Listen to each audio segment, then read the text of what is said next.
हरि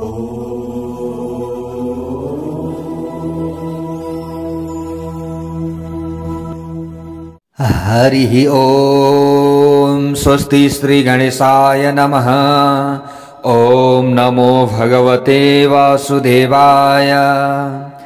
सुमुख सैकदन्तस्य कपिलो गजकर्णकः लम्बोदरस्य विकटो विघ्ननाशो गणाधिपः धूम्रकेतुर्गणाध्यक्षो भालचन्द्रो गजाननः द्वादशैतानि नामानि यः पठेत् शृणुयादपि। जय श्री हरि। ओम नमः शिवाय। यतिखेर हजुरहरू श्रवण गर्दै हुनुहुन्छ श्री गणेश पुराण। श्री गणेश पुराण भित्रका कथा प्रसंगहरू लिएर आउने क्रममा म पण्डित ज्योतिषी टीका पौडेल आज पनि धर्म मार्ग युट्युब च्यानलको माध्यमद्वारा श्री गणेश पुराण भित्रका कथा प्रसंगहरू लिएर उपस्थित भइसकेको छु। ओहो प्यारा प्यारा भगवानका भक्त सज्जन वृन्दहरू, हामीले श्री गणेश पुराण श्रवण गर्दै आउँदा आजको नयाँ भाग 31औं भागमा हामीहरू उपस्थित भइसकेका छौं। हामीले श्री गणेश पुराण भित्रका कथा प्रसंगहरू श्रवण गर्दै आउँदा महात्म्य खण्ड भित्रका कथाहरूलाई पनि श्रवण गर्यौं भने उपासना खण्ड भित्रका विभिन्न कथा प्रसंगहरूलाई हामीले श्रवण गर्यौं। हामीले संकष्ट चतुर्थीदेखि लिएर भौम चतुर्थी, गणेश चतुर्थी आदिका बारेमा हामीले विभिन्न चर्चाहरू गरिसक्यौं र दुबोको महिमा कति रहेछ, भगवान श्री गणेशलाई दुबो किन प्रिय रहेछ त्यो प्रसंग पनि हामीले श्रवण गरिसकेका छौं। ओहो प्यारा भक्त सज्जन वृन्दहरू, र हामीले क्रीडा खण्ड भित्रका कथा प्रसंगहरूलाई श्रवण गर्दैछौं श्रद्धा भाव भक्ति विश्वासका साथमा। प्यारा प्यारा भक्त सज्जन वृन्दहरू, जहाँ जहाँबाट हजुरहरूले श्री गणेश पुराण श्रवण गर्दै हुनुहुन्छ हजुरहरूलाई श्री गणेश भगवानको अपार अनुकम्पा रहोस्। हामीले बारम्बार यही प्रार्थना गरिरहेका छौं। कोही पनि सन्त महन्त महापुरुषहरूबाट यदि हाम्रो नाम उच्चारण हुन्छ उहाँहरूको मुखबाट भने हाम्रा धेरै विघ्नहरू धेरै अमंगलहरू त त्यतिखेर नै नष्ट भएर जान्छन् अरे। हेर्नुहोस् त, हाम्रा शास्त्र आदिले यी कुराहरू पनि उल्लेख गरेका छन्। हो प्यारा भक्त सज्जन वृन्दहरू, त्यसैले दुष्ट व्यक्तिका मुखबाट हाम्रो नाम उच्चारण नहोस्। दुष्ट व्यक्तिहरूले हामीलाई स्मरण नगरून् तर सज्जन व्यक्तिहरूले हामीलाई स्मरण गरून्। हेर्नुहोस्, भगवानले पनि आफ्ना भक्तहरूलाई दर्शन दिनका लागि छानेर मात्र आउनुहुन्छ। हेर्नुहोस् त, मेरा लागि उसले ढोङ गर्दैछ कि साँच्चै ऊ मेरो भक्त हो। हामीले कुनै पनि एउटा भाँडो किन्न गइयो भने त्यो भाँडो किनिरहँदा मोलतोल त हामीले गर्छौं। अब त्यो भाँडो छेद छ कि छैन, यानी कि चुइने छ कि छैन, अथवा कुच्चिएको छ कि, अथवा कतै केही टुटे फुटेको पो छ कि, अथवा कहीं न कहीं कमी कमजोरी पो छ कि यस भित्र भनेर हामीले त्यो भाँडोलाई 10 पल्ट हामीले हेर्दछौं र मात्र हामी किन्दछौं। भगवानले पनि हामीलाई कृपा गर्नुपूर्व साँच्चै आस्थापूर्वक उसले भक्तिभाव र श्रद्धापूर्वक म प्रति ऊ समर्पित भएको छ कि छैन यो त पक्कै पनि विचार गर्नुहुन्छ होला। हुन त पूर्ण असहज पनि छैन। हो प्यारा भक्त सज्जन वृन्दहरू, हामीले भगवान प्रति श्रद्धापूर्वक धेरै पदार्थ चाहिन्छ भन्ने छ र छैन? आजसम्म हामीले जति पनि कथाहरू श्रवण गर्यौं भगवान त एउटा दुबोबाट पनि प्रसन्न हुनुहुँदो रहेछ। भगवान त 2-4 थोपा जलद्वारा पनि प्रसन्न हुनुहुँदो रहेछ। भगवान त एउटा पत्रबाट पनि प्रसन्न हुनुहुँदो रहेछ। भगवान त एउटा फूलद्वारा पनि प्रसन्न हुनुहुँदो रहेछ। पत्रम पुष्पम फलम तोयम यो मे भक्त्या प्रयच्छति। भगवानले त यो भनिदिनु भएको छ, ए भक्त हो मलाई श्रद्धा भक्ति भाव र विश्वासका साथमा चाहिँ अर्पण गर, ढोंगची नगर है। यदि श्रद्धा भाव भक्ति विश्वासका साथमा एउटा पत्र पुष्प मात्रै पनि अर्पण गर्दछौ भने म प्रसन्न हुन्छु। हो प्यारा भक्त सज्जन वृन्दहरू, त्यसैले सत्पुरुषका मुखबाट हाम्रो नाम उच्चारण होस्, हामीले यो चाहनु पर्दछ। त्यसैले हामीले हेर्दाखेरि पनि सुन्दाखेरि पनि राम्रा कुराहरू सुनौँ, राम्रो कुराहरू हेरौँ, अनि मात्र हाम्रो यो जीवन सार्थक रहन्छ। हामीले कान पाएर पनि भगवानका गुणानुवाद आदिलाई श्रवण गर्ने चेष्टा गरेनौँ भने, हामीले आँखा पाएर पनि भगवानका विग्रह आदिको दर्शन गर्ने इच्छा गरेनौँ भने, दर्शन गरेनौँ भने यो हाम्रो आँखाको के काम भयो र?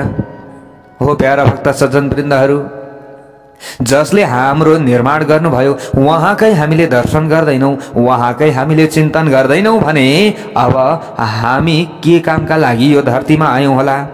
म को हुँ, हामी को हौँ, यसलाई हामीले बुझ्नु पर्दछ।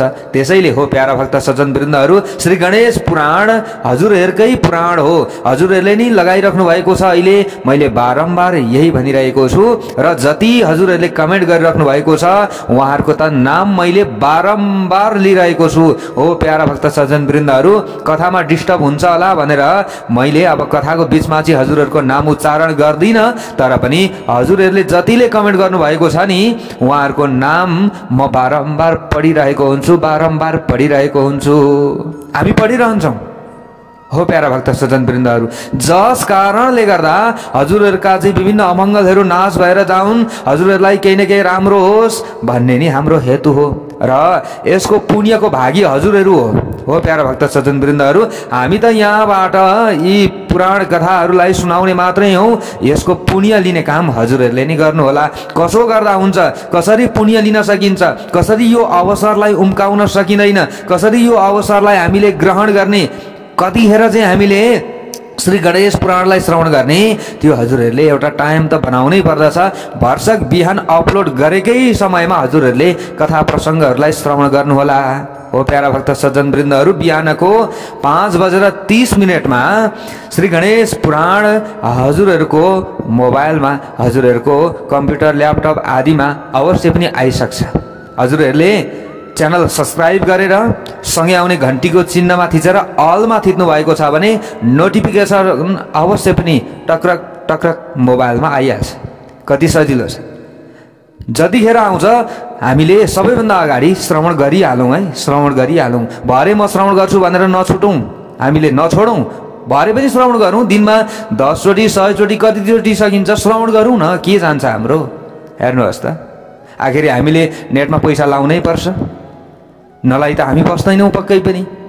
हामीले अन्य कुराहरू बजाएर हामीले किन अपवित्र हुने? पवित्र कुरालाई बजाउँ, पवित्र कुरालाई श्रवण गरौँ, हाम्रो अवश्य पनि कल्याण हुन्छ। हो प्यारा भक्त सज्जन वृन्दहरू, त्यसैले यहाँ कमेन्ट गर्नेहरूका लागि मात्र मैले हजुरहरू चाहिँ यो पुण्यको भागी हुनुहुन्छ भन्न खोजे होइन। हो, हजुरहरूले बारम्बार कमेन्ट गरिराख्नुहुन्छ, जतिभन्दा धेरै भने उहाँहरूको नाम हामीले बारम्बार लिइरहन्छौँ, उहाँहरूको कल्याण होस्। मैले त यो पुण्य हजुरहरूको हो, यो पुण्यको भागी हजुरहरू पनि हुनुहोस् भनेर मैले अगाडि नै भनिसकेको छु कि हामीले भर्सक श्री गणेश पुराणको समापनमा, श्री गणेश पुराणको समापनमा हामीले हवन आदि कार्यहरू पनि गर्छौँ।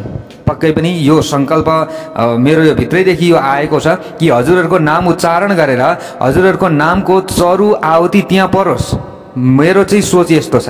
हेर्नुहोस् है प्यारा भक्त सज्जन वृन्दहरू, किनकि हामीले कुनै पनि यज्ञ गरिसकेपछि त्यहाँ भगवानलाई हवन दिनौँ, त्यहाँ भगवानलाई हामीले आह्वान गरिसकेपछि खान दिनौँ भने त त्यो कार्य त अपूर्ण भयो। मैले यो पनि सोचेँ। हो, शास्त्रले भनेको कुरा छ, किन नगर्ने यो कार्य? यदि यो कार्य गरिएन भने त हाम्रो काम अपूर्ण हुन्छ। हेर्नुहोस्, कुनै पनि यज्ञ गरियो, दक्षिणा गरिएन भने पनि काम अपूर्ण हुने भयो। कुनै पनि हामीले यज्ञ गर्छौँ, त्यहाँ हवन गरिँदैन भने त हामीले कोही पनि व्यक्तिहरूलाई बोलाउँछौँ, बोलाएर हामीले पूजा गऱ्यौँ, सम्मान गऱ्यौँ, तर दिनभरि भोकै राख्यौँ, तिर्खै राख्यौँ भने ती हामीले सम्मान गरेका व्यक्ति प्रसन्न बन्नुहुन्छ त? स्वयं व्यक्ति त प्रसन्न बन्नुहुन्न, त्यसैले भगवानलाई किन भोकै राख्ने?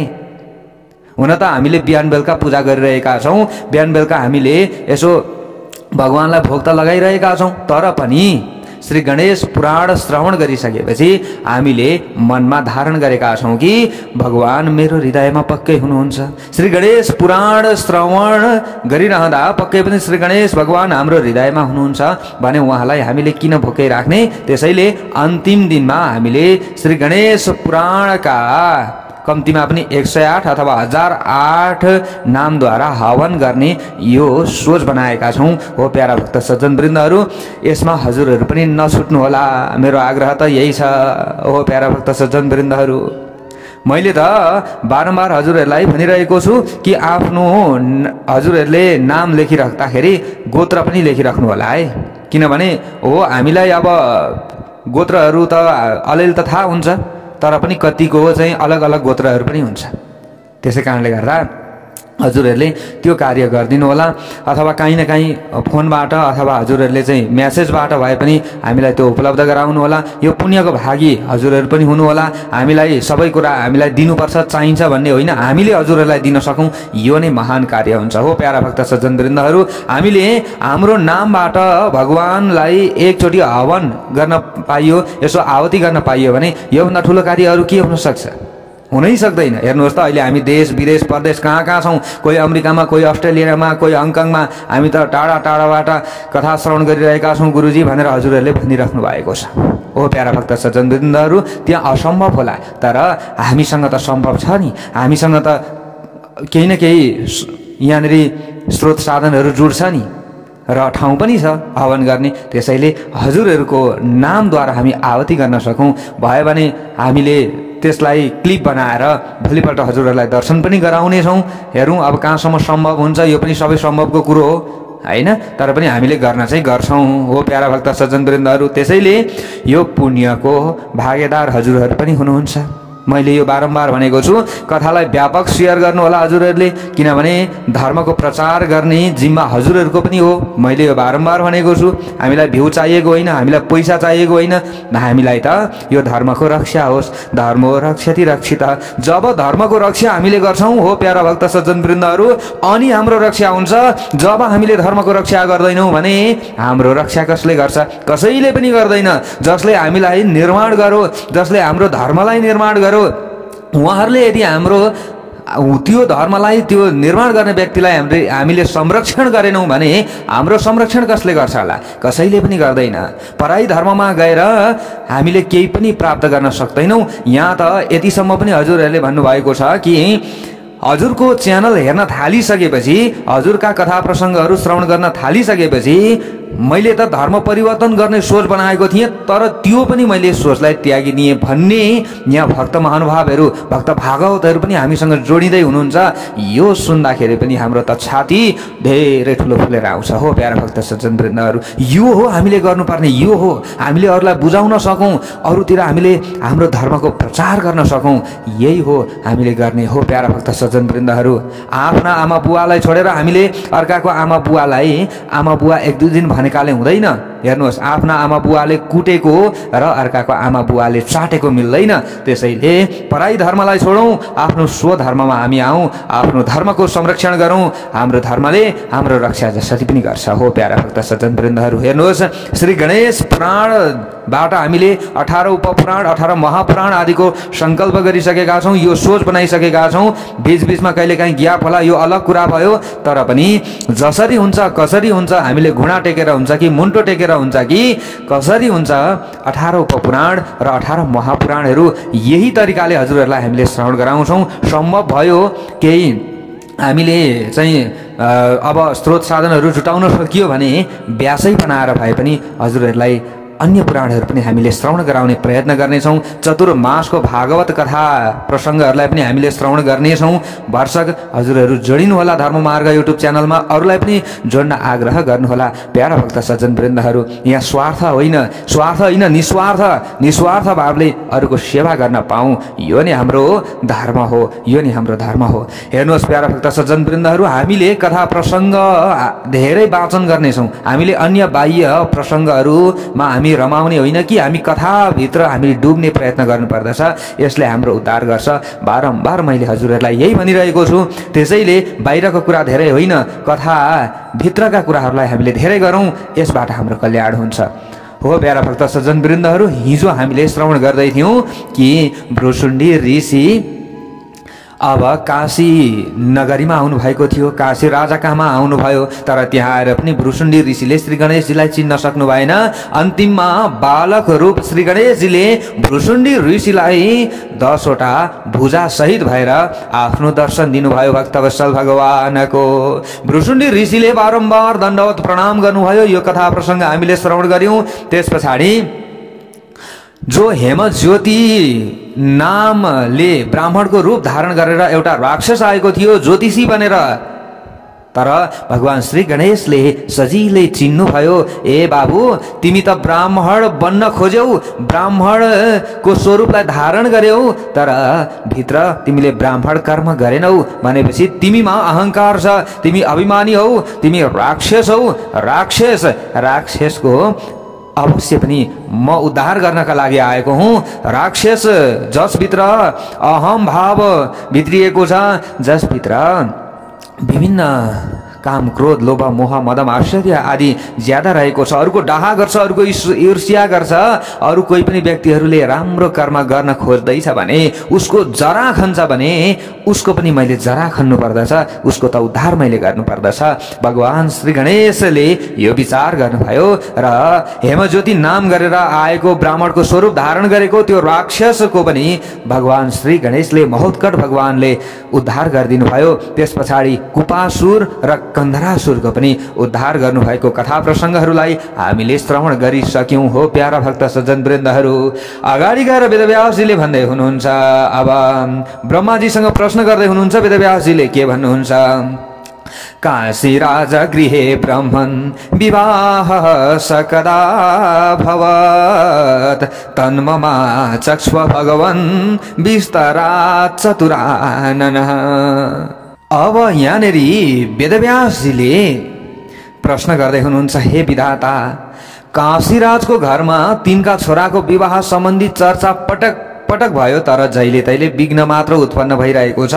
विवाहको चाहिँ अब तयारी गरौँ है भनौँ, फेरि एउटा राक्षस आउँछ, फेरि अर्को विघ्न हुन्छ, फेरि अर्को राक्षस आउँछ, फेरि अर्को विघ्न हुन्छ, तर त्यो कहिले पनि विवाह सम्पन्न हुन सकेन। कहिले र कसरी सम्पन्न भयो भन्ने कुरा सुन्न पाइएन, खाली उत्पातका कुराहरू मात्रै आए। काशीराजको छोराको विवाह कहिले सम्पन्न भयो त कृपया त्यस विषयमा मलाई विस्तार पूर्वक बताइ बक्सियोस्। वेदव्यासजीको यो प्रश्न छ। अब ब्रह्माजीले अगाडि गएर भन्दै हुनुहुन्छ, एकैकं नश्यते रिष्ट परम याति वै पुनः अस्मिन् नष्टे करिष्यामि त्येवं यावत् विचार्यते। ब्रह्माजीले भन्दै हुनुहुन्छ, मानिसको जीवनमा एउटा एउटा अरिष्ट अवश्य पनि आउँछ, त्यसमा धेरै दुःख किन लिने? सबैमा दुःख पर्छ, सबैलाई कष्ट हुन्छ, तर त्यसको नाश पनि हुन्छ, त्यसको नाशको उपाय पनि हुन्छ। फेरि अर्को अरिष्ट आइलाग्छ काशीराजलाई। हे वेदव्यास, अगाडि धेरै अरिष्टहरू आइलागे, त्यो अरिष्टका बारेमा त मैले सुनाएँ, फेरि अर्को पनि अरिष्ट आइलागेको छ। यो अरिष्ट सकिएपछि यो काम गर्नेछु भन्ने विचार गरिन्छ, तर फेरि अर्को अरिष्ट आइलाग्छ। यो काशीराजलाई मात्रै भएको कुरा होइन, आम मानिसहरूलाई पनि यो हुन्छ। अब मैले यो काम सकेँ, अब त आनन्द मलाई भयो है, अब चाहिँ म ढुक्क भएँ भनौँ, फेरि अर्को इच्छा लाग्छ। हेर्नुहोस् त, होइन त, हामीलाई पनि नि कुनै पनि एउटा राम्रो चिज प्राप्तिका लागि इच्छा हुन्छ। त्यो चिज प्राप्त गरिसकेपछि एकछिन आनन्द आउँछ, फेरि त्यो चिज पुरानो हुन्छ, फेरि अर्को चिज प्राप्त गर्नका लागि इच्छा भइहाल्छ। हामी कहिले सन्तुष्ट हुन्छौँ त? कहिल्यै पनि सन्तुष्ट हुन सकेका छैनौँ। काशीराजलाई पनि त यही भइरहेको छ, त्यहाँ पनि त यस्तै यस्तै अरिष्टको परम्पराले घेरिरहेको छ।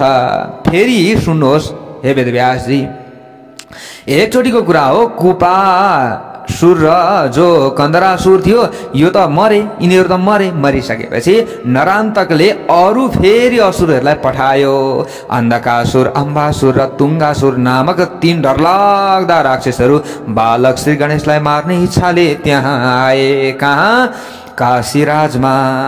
अम्बासुरले भन्यो मैले सम्पूर्ण पृथ्वीलाई पानीले भरिदिनेछु, कुनै पनि मानिस कहीँ पनि जान सक्ने छैन। अब तुङ्गासुरले भन्यो म अल्गो पहाड बनेर काशीलाई च्यापेर चूर्ण बनाइदिनेछु।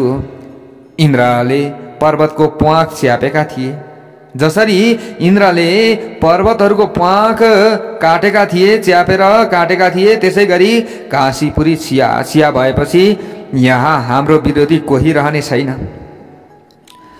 अन्धकार पानी र आगो चारैतिरबाट फैलाएर रहँदा तिनका बीचमा म पर्वतकार भएर उभिँदा कुनै पनि मानिस कतै जान सक्ने छैनन् र त्यो गणेश बालक पनि कहीँ जान सक्ने छैन। यसको अब मृत्यु जसरी पनि हुनेछ भनेर अब उनीहरूले त्यहाँ उत्पात फैलाउन थाले, ठुलो ठुलो गर्जन गर्न थाले, उनीहरूले आफ्नो शक्ति प्रदर्शन गर्न थाले। त्यहाँ उनीका मानिसहरू छक्क परे, अरे दिउँसै रात पर्यो त, के भयो? दिउँसै रात पर्यो, के विन्ध्याचल आएर सूर्यलाई ढाकिदिए? के भयो यस्तो? के प्रलय हुन आँट्यो कि के भयो? त्यहाँ रहेका जति पनि मानिसहरू थिए सबैले यो चर्चा गरिरहेका छन्, हेर्नुहोस् भक्तवत्सल भगवानको जय होस्। अब त्यही समयमा हात्तीका सुल समान मोटा मोटा धाराहरू बर्सन थाले। पानीका वर्षा धाराले जुन वर्षाको जस्तो धारा त्यहाँ पानीको झर्न थाल्यो। धेरै भयङ्कर अब गर्जनाहरू पनि त्यहाँ सुनिन थाल्यो। गुडुङ गुडुङ गर्छ, बिजुली चम्किन्छ, पानी परेको छ मुसलधारे। ल चट्याङ र चुटुङ पनि गर्छ, चट्याङ यसरी पर्न थाल्यो। चट्याङ पर्नाले कतिका घरहरू भत्के, कति रुखहरू लड्न थाले। यस्तो उत्पात भयो। ब्रह्माजीले अगाडि गएर भन्नुहुन्छ, प्रलयम दैत्यमायञ्च ज्ञात्वा स करुणाकर विनायको करुणमायं बलेन वटमुच्चकै। प्रलय कालको परिस्थिति र दैत्यको मायालाई भगवान उनी दयालु श्री गणेशले बुझ्नुभयो उहाँले, र उहाँले पनि आफ्नो माया अब देखाउन थाल्नुभयो, माया फैल्याउन थाल्नुभयो। कसले? महोत्कट भगवानले, श्री गणेश भगवानले।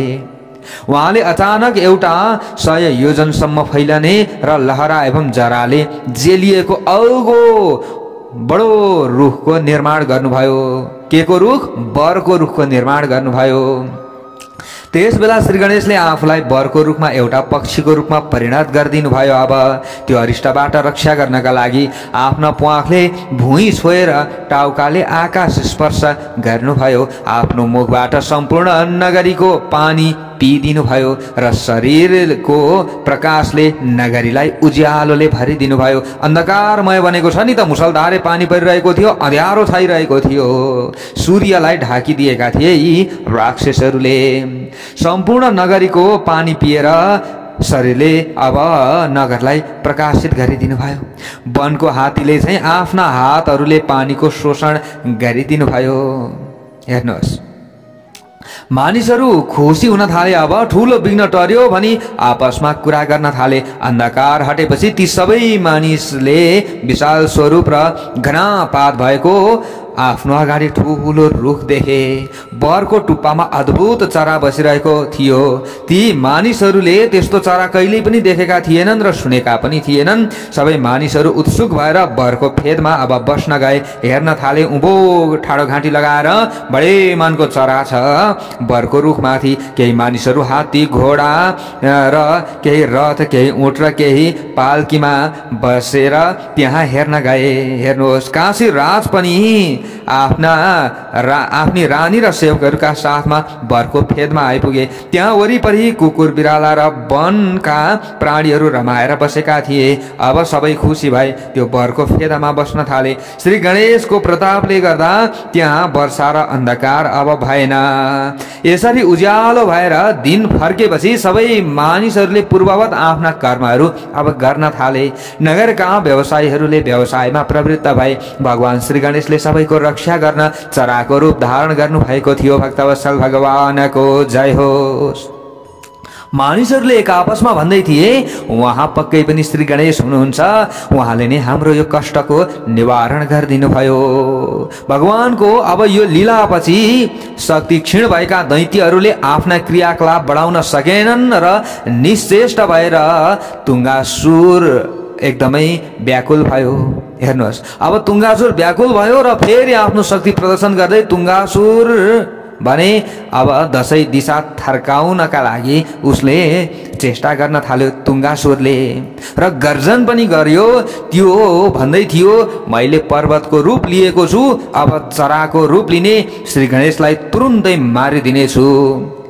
यसो भनिरहेको तुङ्गासुर फेरि विशाल पर्वत बनेर अब उभिँदो भयो। फेरि तलाउ र नदीले उक्त 5 योजनसम्म फैलिएको चारैतिर प्रकाश छर्ने सञ्जीवनी आदि औषधिहरूले सम्पन्न आकाश र दिशाहरूमा प्रकाश छरिरहेको अनेक थरी पक्षीले परिपूर्ण र ऋषिमुनिहरूका ठुला ठुला आश्रमले सुहाएको त्यो पर्वत देखिन थाल्यो। अब यति ठुलो पर्वत देखेपछि यो पर्वतले तुरुन्तै खसेर सम्पूर्ण नर नारीहरूलाई समाप्त पार्नेछ भन्ने तर्क गरी भगवान श्री गणेश ठुलो पक्षीका रूपमा अब परिणत हुनुभयो र उहाँ उड्न थाल्नुभयो र चारैतिर उहाँ घुम्न थाल्नुभयो। उहाँले विशाल पर्वतबाट खसिरहेका पानीका धाराहरूलाई रोकिदिनु भयो। आफ्ना प्वाखका हावाले स्थावर जङ्गम सबैलाई कम्पित गराउँदै पर्वतका चुचुराहरूबाट गएका पहिराहरू रोक्दै उहाँले आफ्नो सुँडबाट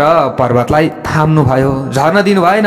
अब उसले त पर्वत बनेर काँसीलाई कचाकुचुक बनाउने सोच गरेको थियो, तर श्री गणेशले सुँडले त्यो पर्वतलाई थाम्नु भयो र सपेराहरूले जसरी सपेराहरू हुन्छन् त्यसले सर्पलाई लठ्याए झैं श्री गणेशले पनि पर्वतासुर दानवलाई लठ्याइदिनु भयो।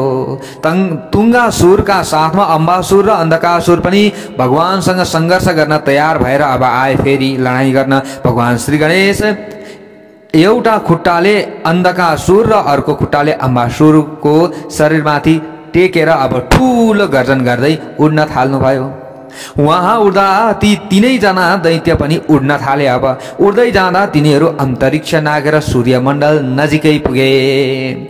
सूर्यका किरणबाट भगवान श्री गणेशलाई केही पनि हुन सकेन, तर ती दैत्यहरू डर्न थाले। डर्दा डर्दै डर्दा डर्दै डर्दा डर्दै अब ती दैत्यहरूको प्राण गयो। भक्तवत्सल भगवानको प्राणलाई परित्याग गरेर उनीहरू अब फेरि आकाश मण्डलबाट भुइँमा खस्न थाले।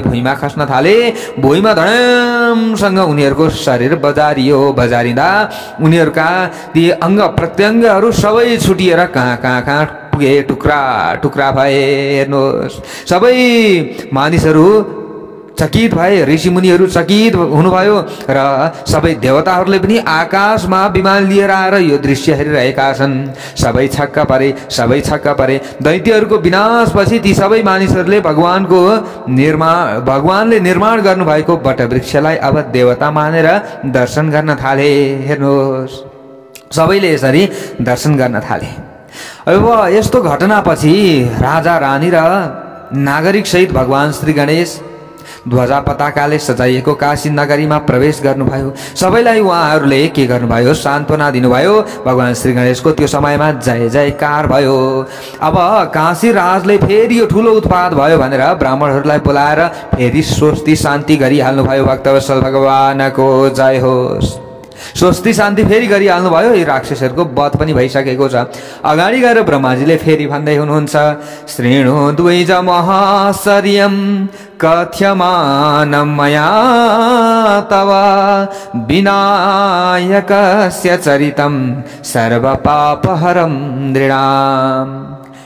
ब्रह्माजीले भन्दै हुनुहुन्छ, हे वेदव्यास, म तपाईलाई मानिसहरूका सबै पापहरूको नाश गर्ने अर्को आश्चर्यजनक श्री गणेशको चरित्र सुनाउँदैछु।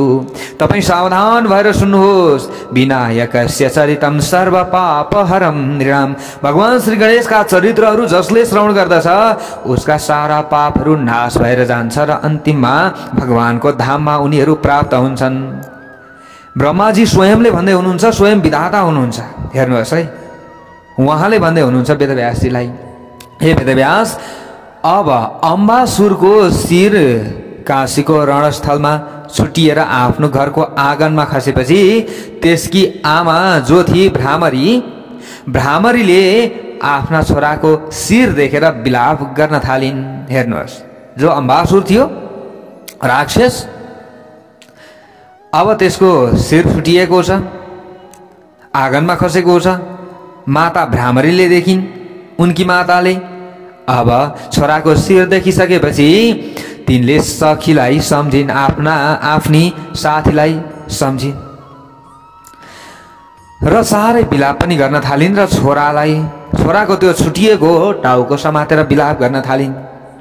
हेर सखी, आज कुन दुष्टले मेरो छोराको वध गर्यो?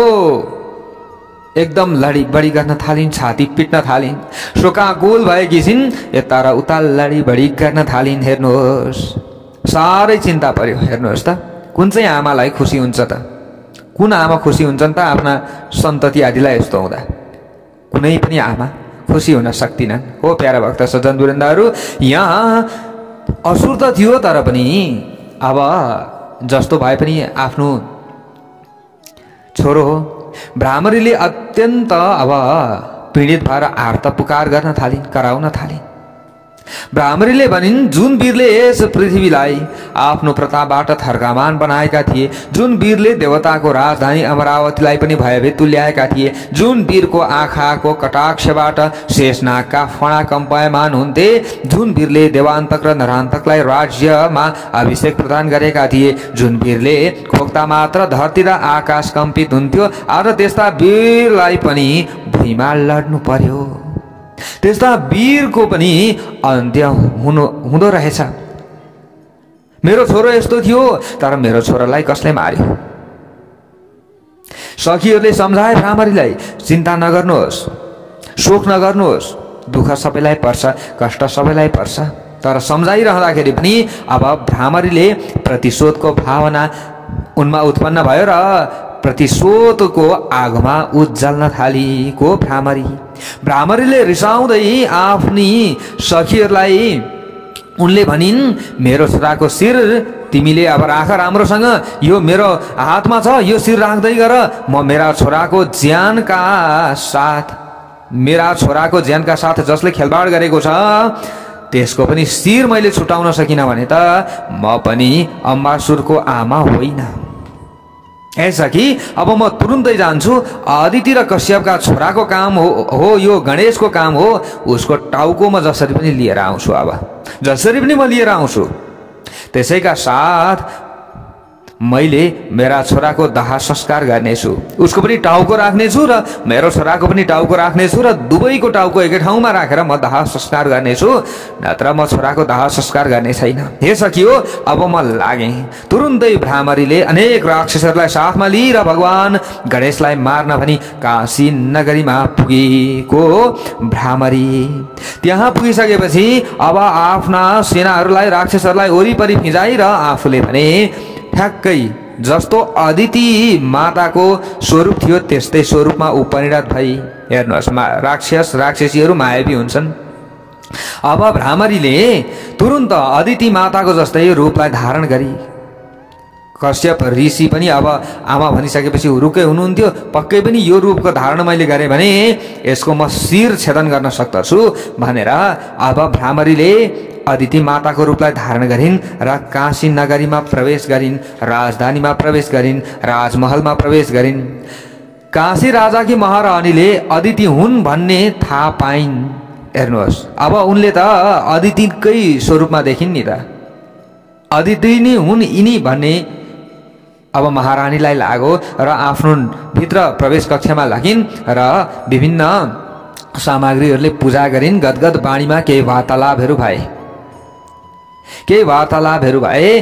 अब ती जो अदिति रूप राक्षसी थिइन्, राक्षसीले त आफ्नो छोरालाई खोजिरहेकी थिए। अब हेर्नुहोस् है, अदिति रूप राक्षसी थिए, रानीलाई त थाहा छैन यो सबै कुरा।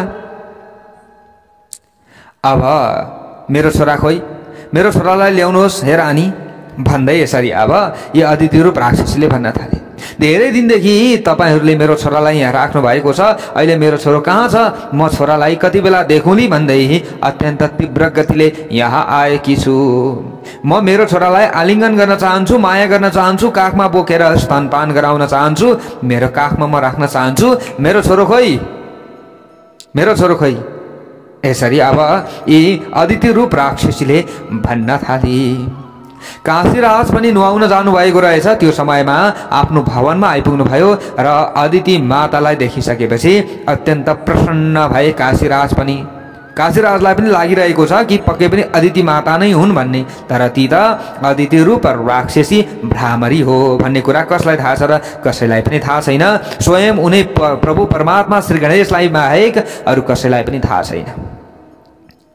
अब राजाले पनि प्रणाम गर्नुभयो, सोधपुछ गर्नुभयो यताउता, तर अब यी अदिति रूप राक्षसीले भने, हे राजा, मेरो छोरालाई म तुरुन्त अहिले भेट्न चाहन्छु, मेरो छोरालाई म भेटेर लिएर जान चाहन्छु भनिसकेपछि राजाले भन्नुभयो, मेरो घरमा छोराको विवाहको प्रसङ्ग चलिरहेको छ, विवाह अझै सम्पन्न भइसकेको छैन, अब विवाह गरौँ है भनेर तिथिमिति तयार गरौँ, फेरि अर्को उत्पात हुन्छ, फेरि अर्को उत्पात हुन्छ।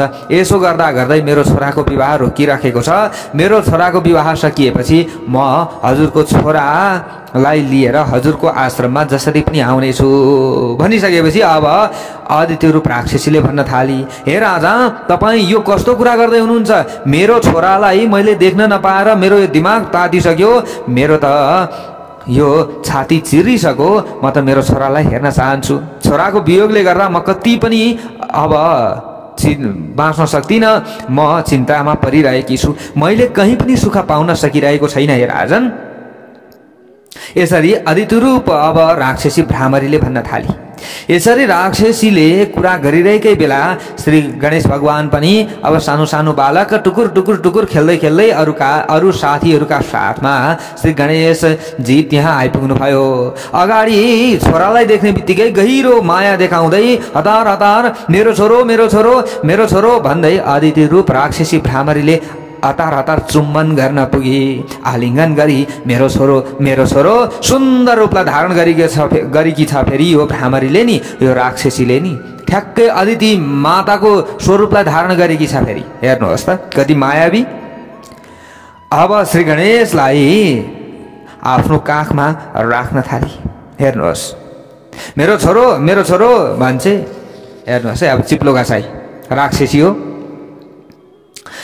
मेरो छोरो भन्दै अब काखमा राखी। अब भगवान श्री गणेशले थाहा पाउनु भयो अलिअलि नि, यसले भित्रभित्र कपट भरिरहेकी छ, गहिरो माया देखाइरहेकी छ देखाउन चाहिँ श्री गणेशले विचार गर्नुभयो। श्री गणेशले तिनका चेष्टाहरूबाट भित्री अपराध भावना थाहा पाउनुभयो। भित्रभित्र एउटा विचार सोचिरहेकी छ, यो बाहिर बाहिर देखावटी गरिरहेकी छ भनिसकेपछि अब म पनि देखावटी रूपमा यसलाई केही पनि भन्छु, केही न केही भन्छु भनेर श्री गणेश भगवानले भन्नुभयो, आमा तपाईँले मलाई के ल्याइदिनु भएको छ, के ल्याइदिनु भएको छ, के उपहार ल्याइदिनु भएको छ मलाई हे माताजी। गणेश भगवानले यसरी भन्नुभयो। श्री गणेशले यसरी प्रश्न गर्न साथ राक्षसीले विषले भरिएको लड्डु बोकेकी थिए, खुवाएर मार्नका लागि, खुवाएर मार्छु अनि शिरछेदन गरेर लिएर जान्छु भनेर विषले भरिएको लड्डु ल्याएकी थिए। त्यो लड्डु दिई श्री गणेश भगवानले बुझ्नुभयो, ठिकै छ विष खुवाउँदैछस् म खान्छु, तुरुन्त खाइदिनु भयो। अनि फेरि अर्को पनि माग्नुभयो, अर्को पनि लड्डु दिई, विषाक्त लड्डु थियो त्यो। श्री गणेश भगवानले त्यसलाई खाइदिनु भयो।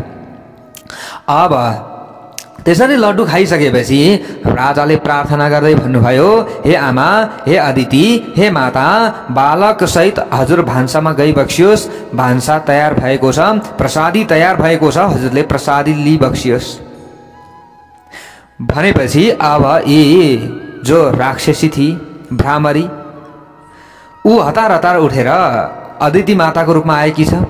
हतार हतार उठेर भोजन कक्षामा जाने प्रयत्न गरिरहँदा श्री गणेश भगवानले तुरुन्त हातमा समात्नु भयो र बसाउनु भयो। बसाएर हतार हतार आफू काखमा बस्नुभयो र लम्पसार परेर उहाँ काखमा सुतिदिनु भयो। त्यो समयमा सुत्नु भयो र आफ्नो भारलाई बढाउन थाल्नुभयो, आफ्नो वजनलाई बढाउन थाल्नुभयो। उहाँले आफ्नो स्वरूपलाई बढाउनु भएको छैन कि उहाँले आफ्नो वजनलाई बढाउन थाल्नुभयो। भक्तवत्सल भगवानको हेर्नुहोस् है अब भगवानको लीला। अब त्यो राक्षसी रूप अदिति माता उठेर हिँड्न खोजिरहेकी छन् तर उठ्न सक्दिनन्। अब गाह्रो हुन थालिसक्यो, छटपटाउन थालिन्। हेर्नुहोस् है अब काखमा बोकेकी छ, अब उसले त ब्रह्माण्ड नै बोके जस्तो ठान्न थालिसकी। अब हेर्नुहोस् है अलिकति अगाडि त 50 केजी जस्तो लागिरहेको थियो, फेरि 100 केजी, 200 केजी, 500 केजी हुँदा हुँदै त कति हो कति अब यहाँ भार नै थाम्न नसक्ने भइसकेपछि छटपटाउन थाली। ए छोरा तिमीले मलाई मार्ने भयो, उठ न ए छोरा उठ न भन्दै यसरी अब विलाप गर्न थाली। यो जो भ्रामरी थिई अदिति माताको रूपमा आएकी यो देखिसकेपछि अरूले पनि भने, ए गणेश के भयो तिमीलाई, के भयो? माता त रोइरहेकी छिन्, चिच्याइरहेकी छिन्। अरू कतिले भन्दैछन् ए छोरा निदाइरहेका छन्, सुत्न देऊ न भनेर कतिले भन्दैछन्, अरूलाई त थाहा छैन। कतिले भन्दैछन् ए तिम्री मातालाई के भएर कष्ट पर्यो, ए उठ न भनेर भन्दैछन्। तर श्री गणेश भगवान उठ्नु भएन। ऊ भ्रामरी भन्दैछ म च्यापिएँ म मरे। गणेशका शरीरको भारले दबिएर ती राक्षसीले अन्तिममा गएर अब छटपटाउँदै असिन पसिन भई मुखबाट रगत पनि निक्लिन थाल्यो, कानबाट रगत पनि निक्लिन थाल्यो। हो त्यो हुँदै श्री गणेश भगवानको मायाले गर्दा उसको माया त्यहाँ टिकेन। मायापतिका सामुन्यमा माया टिकेन। तुरुन्त ऊ आफ्नो स्वरूपमा आई सबै छक्क परे, अरे यो त राक्षसी पो रहेछ भन्दै श्री गणेश भगवानको त्यो भारलाई थाम्न नसकेर त्यतिखेरै प्राण त्यागी भक्तवत्सल भगवानको जय होस्। तुरुन्त प्राण त्यागी त्यो राक्षसीको प्राण पखेरु उड्यो। हेर्नुहोस्, अब ऊ राक्षसी स्वरूपमा आउँदाखेरि त उसको शरीर कत्रो थियो अरे त भन्दा 10 योजनसम्म फैलिएको उसको शरीर थियो। ल हेर्नुहोस्, काशीराज पनि चकित भए। अरे हामीले यो राक्षसी हो भनेर चिन्न सकेनौं, तर यो बालकको अद्भुत बुद्धि रहेछ, यो बालकको अद्भुत ज्ञान रहेछ। विचित्र शक्तिबाट यो राक्षसीको रूपलाई यी बालकले मात्र चिन्न सके, हामीले पनि चिन्न सकेनौं। हेर्नुहोस्, काशीराजले यसरी सोच्न थाले। अब त्यस पछाडि काशीराजले अरू सैनिकहरूलाई हराए, ए यो राक्षसीको शरीरलाई यहाँबाट हटाओ भनेर हराइसकेपछि सैनिकहरूले पनि त्यसै गरे। अब यो लीलालाई आकाशमा रहेका देवताहरूले हेरिरहेका थिए। अनेक ऋषि मुनिहरू पनि अब श्री गणेश भगवानका नजिकमा आए। काशीका हरेक सबै नागरिकहरू श्री गणेश भगवानका नजिकमा आए। लोकपालहरू पनि श्री गणेश भगवानका नजिकमा आए। सबै भगवान श्री गणेशका नजिकमा आएर काशीराज सहित सबैले श्री गणेश भगवानको स्तुति गर्न थाले। ऋषयो लोकपालस भक्त्या देवं विनायकं नाथस त्वमसि देवानां मनुष्यो रगराक्षसां यक्ष गन्धर्व विप्राणां गजास्वरथ पक्षिणां भूतभव्य भविष्यस्य बुद्धीन्द्रिय गणस्य हर्षस्य सुख दुःखस्य ज्ञानमोहयो अर्थस्य कार्तजातस्य लाभहान्योस्तथैव च स्वर्ग पाताल लोकानां पृथिव्या जलधेरपि नक्षत्राणां ग्रहाणां च पिशाचानां च विरुधां वृक्षाणां सरितां पुंसां स्त्रीणां बालजनस्य च उत्पत्ति स्थिति संहार कारिणे ते नमो नमः पशूनां पतये तुभ्यं तत्त्वज्ञान प्रदायिने नमो विष्णु स्वरूपाय नमस्ते रुद्र रूपिणे नमस्ते ब्रह्म रूपाय नमस्ते अनंत स्वरूपिणे मोक्ष हेतु नमस्तुभ्यं नमो विघ्नहरायते नमो विघ्नहरायते। यसरी दिव्य स्तुति गर्न थाले। यो स्तुति परिणहदा हामीले यो स्तुतिलाई गाइरहँदाखेरि पनि हामीलाई पनि आनन्द भइरहेको छ। हेर्नुहोस्, हाम्रो जिब्रै लरपटिरहेको छ। त्यस्तो दिव्य स्तुति रहेको छ यो। त्यो समयमा देवताहरूले के भने त, हे नाथ हजुर देवता मानिस सर्प र राक्षसहरूका पनि स्वामी हरिबक्सनु भएको छ। हजुर यक्ष गन्धर्व र ब्राह्मणहरूका स्वामी हुनुहुन्छ। हजुर हात्ती घोडा रथ र चरा चुरुङ्गीका अधिपति हुनुहुन्छ। हजुर भूतकाल वर्तमान काल र भविष्यत कालका अधिपति र बुद्धि एवं इन्द्रियहरूका पनि स्वामी हुनुहुन्छ। हजुर हर्ष शोक दुःख सुख ज्ञान मोह माया प्रयोजन कार्य लाभ र हानिका पनि स्वामी हुनुहुन्छ। हजुर स्वर्ग र पाताल आदि लोक पृथ्वी सागर नक्षत्र ग्रह पिशाच वृक्ष र वनस्पति ऋषिहरूका पनि अधिपति हुनुहुन्छ। वृक्ष वनस्पति नदी नाला नारी पुरुष बालक बालिका सबैका अधिपति हुनुहुन्छ। यसरी दिव्य स्तुति अब देवताहरूले सबै ऋषिहरू मिलेर गरिरहेका छन्। हेर्नुहोस् त, यसरी स्तुति गरिरहेका छन्। अब अगाडि गएर उनीहरूले स्तुति गरे। स्तुति गरिसकेपछि श्री गणेश भगवान पनि प्रसन्न हुनुभयो। प्रसन्न भइसकेपछि सबै आफ्ना घरतिर गए। यहाँनिर ब्रह्माजीले वेदव्यासजीलाई भन्नुहुन्छ, के भन्दै हुनुहुन्छ यहाँ वेदव्यासजीले, यइदं पठते स्तोत्रम त्रिसन्ध्योत्पातनाशनं न भवन्ति महोत्पाता विघ्ना भूत भयानि च। हे वेदव्यास, जुन मानिसले यो स्तोत्र पढ्दछ त्यसका प्रातःकाल मध्याह्नकाल र सायंकालमा हुने उत्पातहरू सबै नष्ट भएर जान्छन् र त्यसले जीवनमा कहिल्यै पनि ठुला उत्पात बेहोर्नु पर्दैन। भक्तिभाव र श्रद्धापूर्वक श्री गणेश भगवानको स्तुति गर्ने व्यक्तिले कहिल्यै पनि जीवनमा विघ्न झेल्नु पर्दैन, पक्कै पनि झेल्नु पर्दैन। तिनले तीनवटै सन्ध्याकालमा यो स्तोत्र जसले पढ्दछ भने उसले अवश्य पनि मुक्ति पाउँछ, त्यसले सबै कामनाका फलहरू प्राप्त गर्दछ। हे वेदव्यास, भगवान गणेशले त्यस्ता भक्तहरूको सधैँ रक्षा गर्नुहुन्छ। विनायकः सदा तस्य रक्षणं कुरुते नघा। ब्रह्माजीले अगाडि गएर भन्दै हुनुहुन्छ, अपरस्मिन् दिने राजा प्रातः स्नान कृतोद्यमः पौराः सर्वे वितर्क्यैवं नायं देवो न मानुषः। हे वेदव्यास, अर्को दिन बिहानै उठेर काशीराजले स्नान गर्नुभयो। नगरवासीहरूले भने श्री गणेशको विषयलाई लिएर अब चिन्तन गर्न थाले। नगरवासीहरूले भने के भयो, उनीहरूले भने श्री गणेशको विषयमा चिन्ता गर्न थाले। यी देवता पनि होइनन् र मानिस पनि होइनन्। देवता होइनन् भने देवताले पनि जित्न नसक्ने, इन्द्र र विष्णुले पनि जित्न नसक्ने बलशाली 5वटा दैत्यलाई कसरी मारे होला? फेरि देवता नै होलान् यी, तर यी श्री गणेश बालकहरूको बीचमा बालकै बनेर लीला गरिरहेका छन्।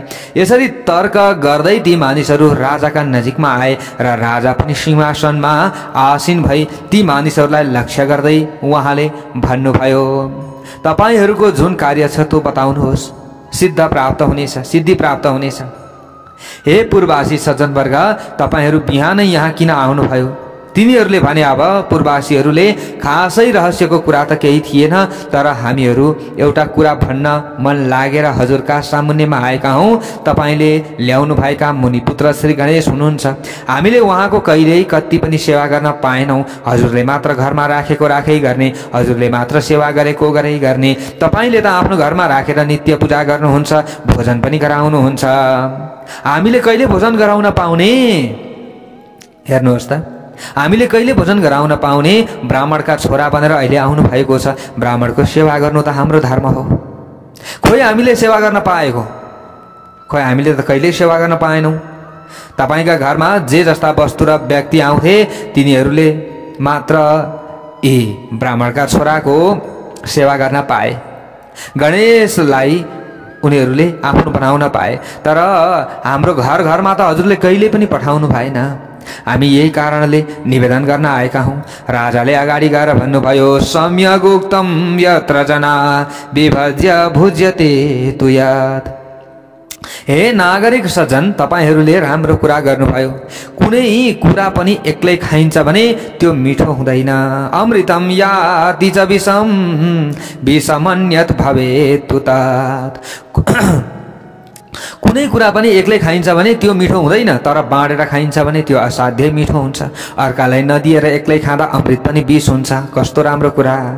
अमृतम याति च विषम विषमन्यत भवेत् तुतात्। अरूसँग बाँडेर खाँदा विष पनि अमृत बन्दछ। चाहे यी देवता हुन् चाहे मानिस, केही पनि फरक पर्दैन। अहिले त मानिसकै रूपमा आएका छन्।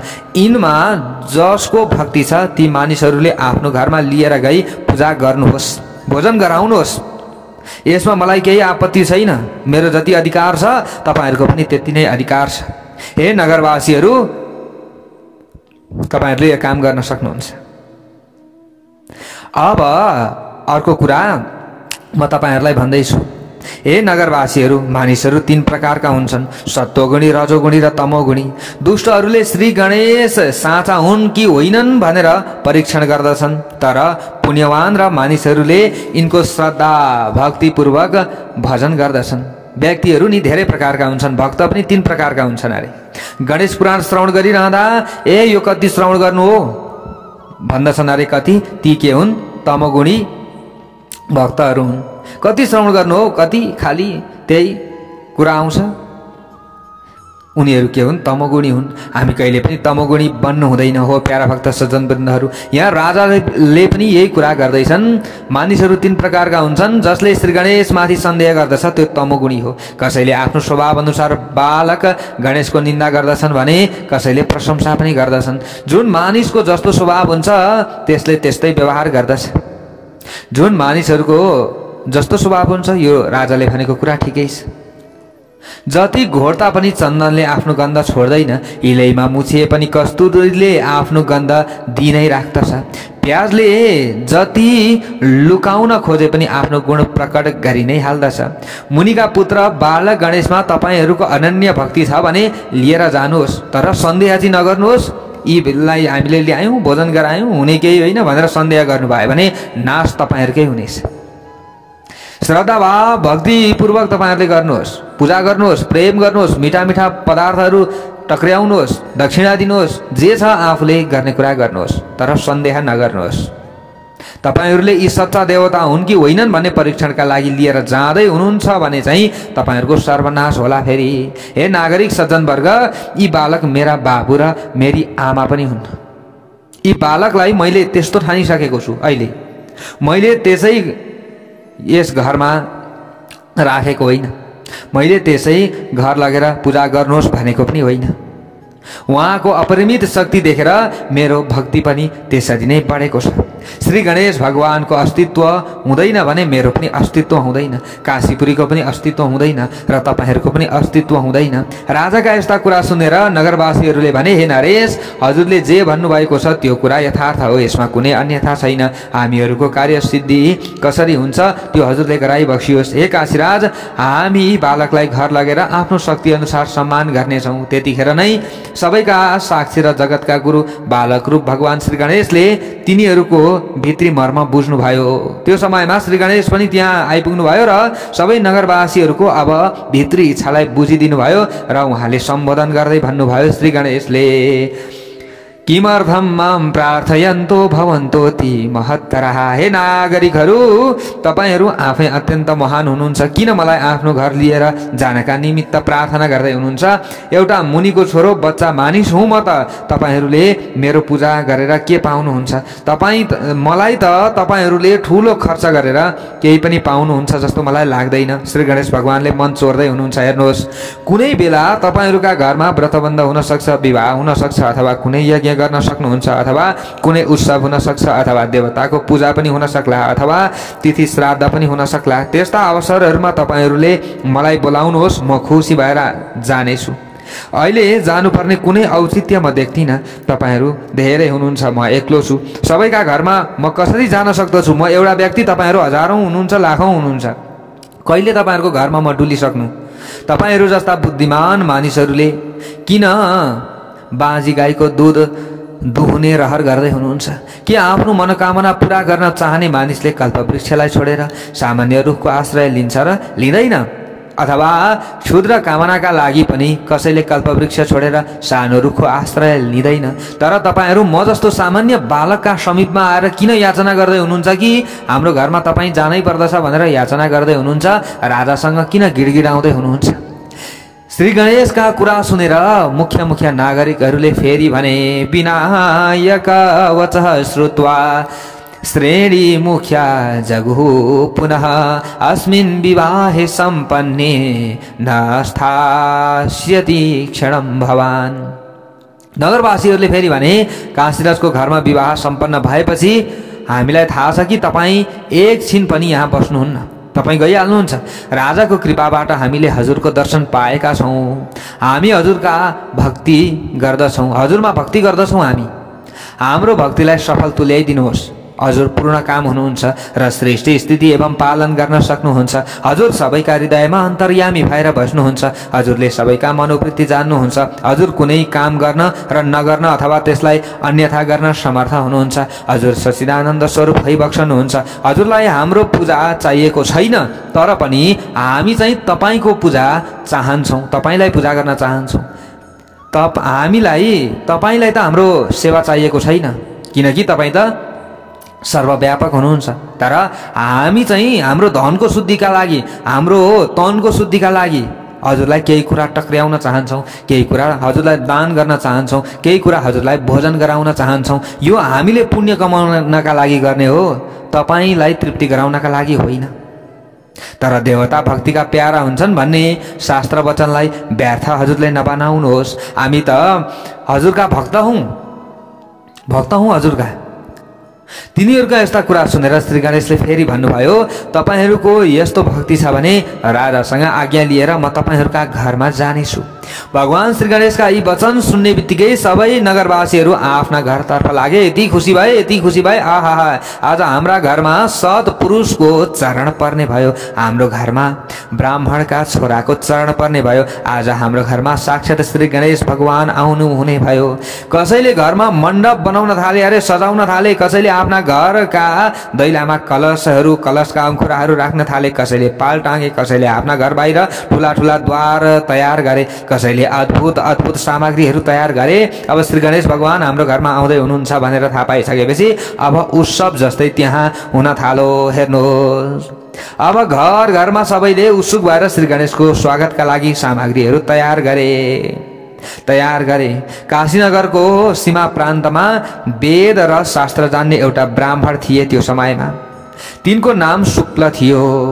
अब के भयो त त्यहाँ? तिनको नाम शुक्ल थियो, व्यवहार पनि नाम अनुसार शुक्ल नै थियो।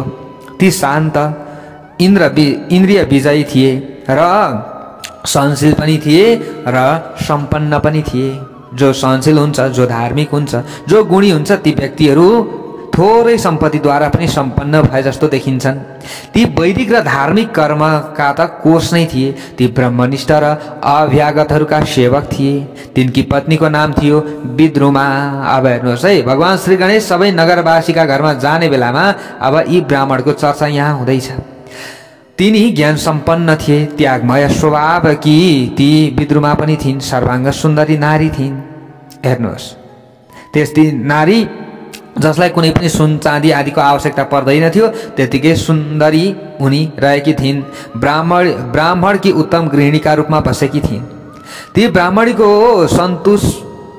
जो ब्राह्मणी थिइन्, ब्राह्मणीको सन्तुष्टि, नम्रता र सेवाका कारण तिनका पति पनि सन्तुष्ट थिए र स्वस्थ पनि थिए, जसमा चिन्ता हुँदैन। जो व्यक्ति चाहिँ एकदम निश्चिन्त भएर रहन्छन्, ती व्यक्तिहरू प्रायः स्वस्थ पनि हुन्छन्।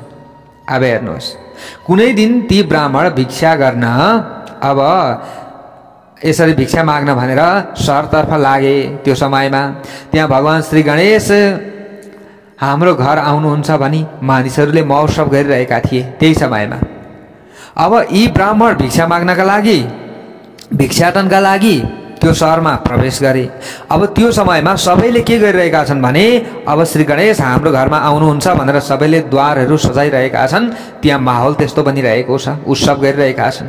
तिनीहरूले आफ्नो घरमा शुक्ल ब्राह्मणलाई भिक्षा माग्न आएको देखेर भिक्षा नदिकन भगाए। अब श्री गणेश स्वयं भगवान हाम्रो घरमा आइहाल्नुहुन्छ भने यी ब्राह्मणलाई हामीले किन भिक्षा दिने भने अब ती ब्राह्मणलाई भिक्षा दिएनन् कसैले पनि। श्री गणेश भगवानका लागि मात्र उत्सव उनीहरूले मनाउन थाले।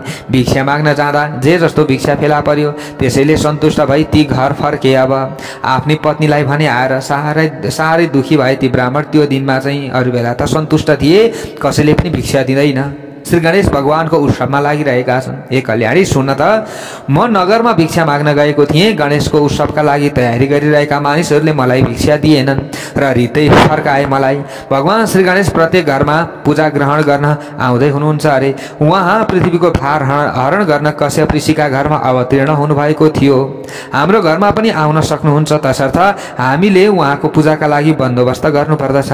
आफ्ना पतिका कुरा सुनेर विद्रुमाले भनिन्, नगरमा हुने ठुलो पूजाको तामझाम र मिष्ठान्न छाडेर अकिञ्चन हजुरको घरमा उहाँ किन आउनुहुन्छ?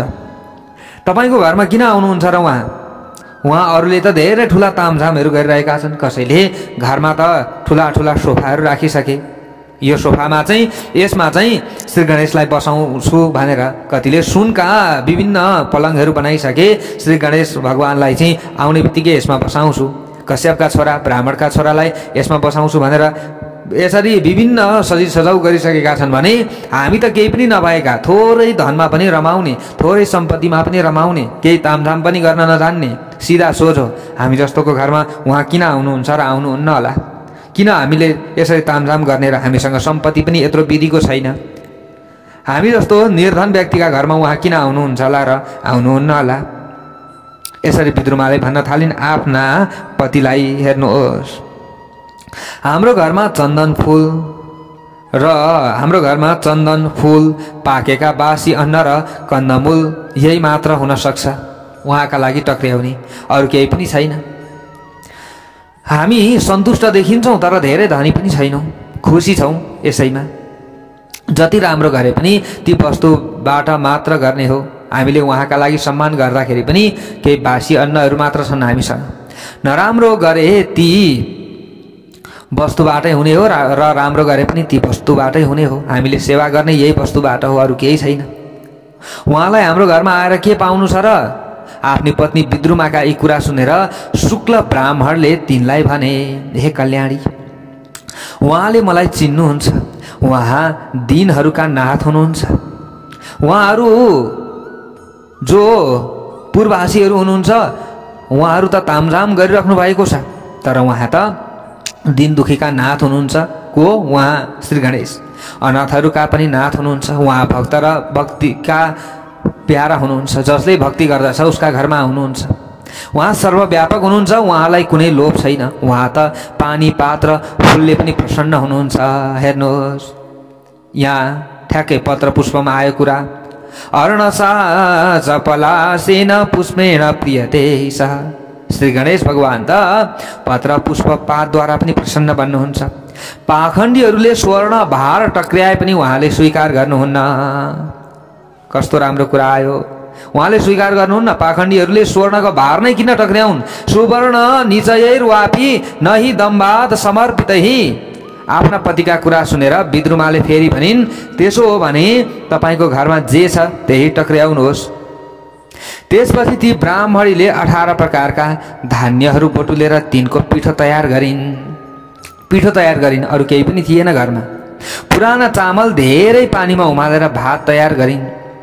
ती दुवै दम्पतिले दिनदिनै एक मुठी पिठो पातमा बाँडेर खाने गर्थे। त्यही पिठो बेचेर तिनीहरूले भगवानलाई टक्र्याउन एउटा सानो कपडा किने। गन्ध, अक्षता, फूल, धूप बत्ती आरतीको पनि व्यवस्था गरे।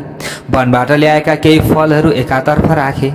भान्सा गरेपछि भगवानको मुख शुद्धिका लागि सुकेका अमलाका टुक्राहरू तयार गरे। अनि चारैतिर भगवानको पूजाका लागि कुशहरू जम्मा गरेर तिनै कुशबाट भगवानको शय्या पनि तयार गरे।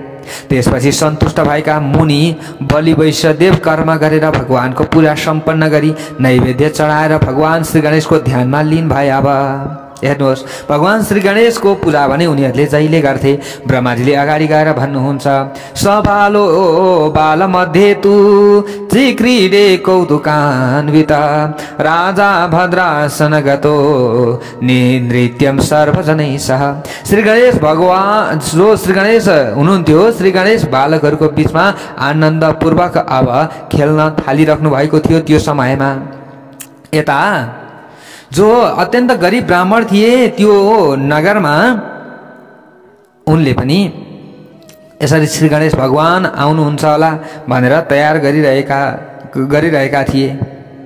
हेर्नुहोस्, उनकी पत्नीको नाम थियो विद्रुमा। अब यिनीहरूले केही तयार गरिरहेका छन्। उता बालक भगवान जो श्री गणेश हुनुहुन्छ उहाँ खेलिराख्नु भएको छ। राजा सिंहासनमा बसेर अब यसरी उहाँले आफूले चाहिँ राजसभामा बसेर सबै जतिले जे कार्यहरू गरिरहेका छन् त्यसलाई नियालिराख्नु भएको छ।